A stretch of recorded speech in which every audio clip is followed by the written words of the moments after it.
دروغ انتهایی لوی جرم دی د مسلمان د پاره. کافر خو نه وای، منافقین وای، کافران امتدان ساتي. مسلمان لده دروغ نه لوی جرم بل نشته. نن موږ ټول لګیایو دروغ دروغ دروغ دروغ. دا د منافق صفت ته دروغ. سخت خطرناک جرم دی دروغ.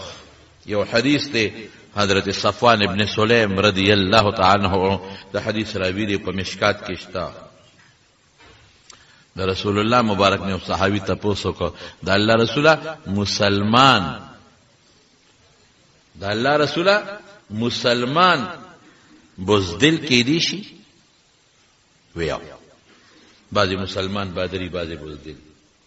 وی دا اللہ رسولہ مسلمان بخیل کی دیشی وی او مسلمان بخیلم کی دیشی، بعضی بسخی وی بعضی بخیلی. وی دا اللہ رسول مسلمان دروغجن کی دیشی وی نا، مسلمان دروغجن نشی کی دی. مشکات شریف کی صفوان ابن سلیم رضی اللہ عنہ پر روایت دا حدیث پروت دی.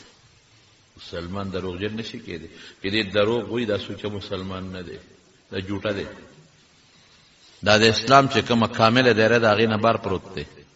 دا دا نفاق دا منافق صفت تے. مسلمان بزدل کی دیشی، مسلمان بخیل کی دیشی، لیکن مسلمان دروغجن نشی کی دی. دا زمان خبر ندا، دا دا رسول اللہ صلی اللہ علیہ وسلم خبر. نن سبا سمر خلق دروغ ہوئی. او قرآن شریف کے اللہ ہوئی فاجتنبوا الرجس من الاوثان واجتنبوا قول الزور. اوہو فاجتنبوا الرجس من الاوثان واجتنبوا قول الزور. اے خلقا بت پرستے نزانو ساتے، خراب شے دے، گندا شے دے، نجس شے دے زانو ساتے، شرک نزانو ساتے. ورپسې واجتنبوا قول الزور، دروغ نمزانو ساتے. شرک پسې دویم نمبر چې رسول الله مبارک کوم ګناه ذکر کړی دا اس شے دے دروغ دی. شرک پسې په دویم نمبر پر دې مال نیم دا مخ کې کړی دی. دویم نمبر الا وقول الزور، الا وقول الزور. الا خبردار.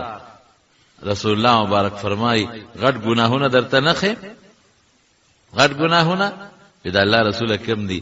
نو بیا شرک خی، نو ورپسې بیا رستو سو یو ګناه دو بلا بیا ویلا وقول الزور. خبردار دروغ نه ځانو ساته، خبردار دروغ نه ځانو ساته، خبردار دروغ نه ځانو ساته. فما زال یکررها. ودا جمله دا خبره دا سے بار بار کولا چې وی مونږ ویلیته سکتا. رسول الله مبارک ستړی شو کو چپ شینو خبري. دومره خطرناک شی دی دروغ.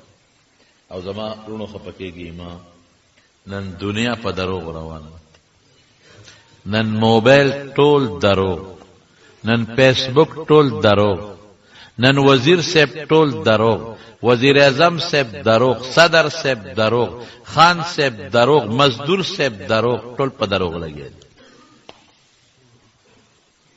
زمونږ خیر دې کنه یو دروغ مو یې څه چلو شي، ټول دروغ. خطرناک شی دی، ډېر خطرناک. که زه رښتیا وایم دا ملګری خفه کېږي، که رښتیا وایم پلار خفه کېږي، که رښتیا وایم رور خفه کېږي، که رښتیا وایم دوست خفه کېږي، که رښتیا وایم دا مشر خفه کېږي، دا وزیر صاحب خفه کېږي، دا فلانکي خفه کېږي. الله دې خفه شي، خیر دی خو چې دا خفه نشي. الله خفه کا کم الله چې تعالی د خپل شکل درکړي دی، کم الله چې دا سې ستا په لاس کې ده، ساس ستا دغه په لاس کې ده، کم الله چې د قیامت دغه په لاس کې دی، کم الله چې دا جنت هغه سره دی، کم الله چې د عذابونو اور دغه په لاس کې دی. خفه پروا نشته خو چې دوست خفه نشي. ولې مونږ په ګن سره یو، ټول فیسبوک ټول نیټ د دروغو ډک. یو خوا دروغ بلبل خوا دروغ، یو خوا دروغ بلبل خوا دروغ. او یو وره نبی کریم صلی الله علیه وسلم فرمای څه فرمای؟ د حضرت ابو امامه باهلی روایت ته یتبع المؤمن علی الخلال كلها الا الخيانه والكذبه.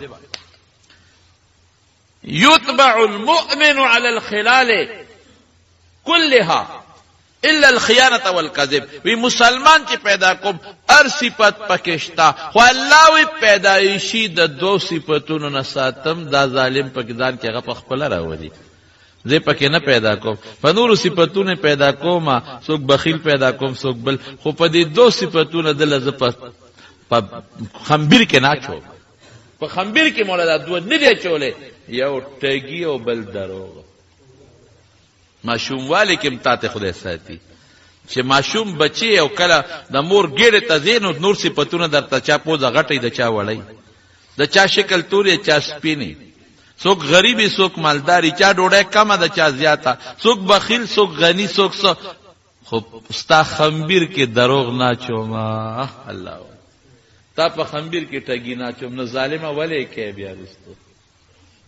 رسول الله مبارک فرمایي اذا كذب العبد، اوه نړۍ خطرناک، اذا كذب العبد تباعد عنه الملك من نتن ما جاء به، چې دې دروغ وي یوم تباعد عنه الملك میلا من نتن ما جاء به، وی چې دې دروغ وي یو میل فرشته د خلینه تختی د خلینه بویزي، بد بویتی.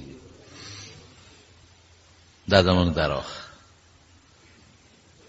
دا د منافق صفت، دا د مسلمان صفت نه د منافق صفت ته. ځکه هو رسول الله مبارک فرمایي مسلمان بخیل کې دی شي، مسلمان بزدل کې دی شي، مسلمان دروغجن نشي کېدی.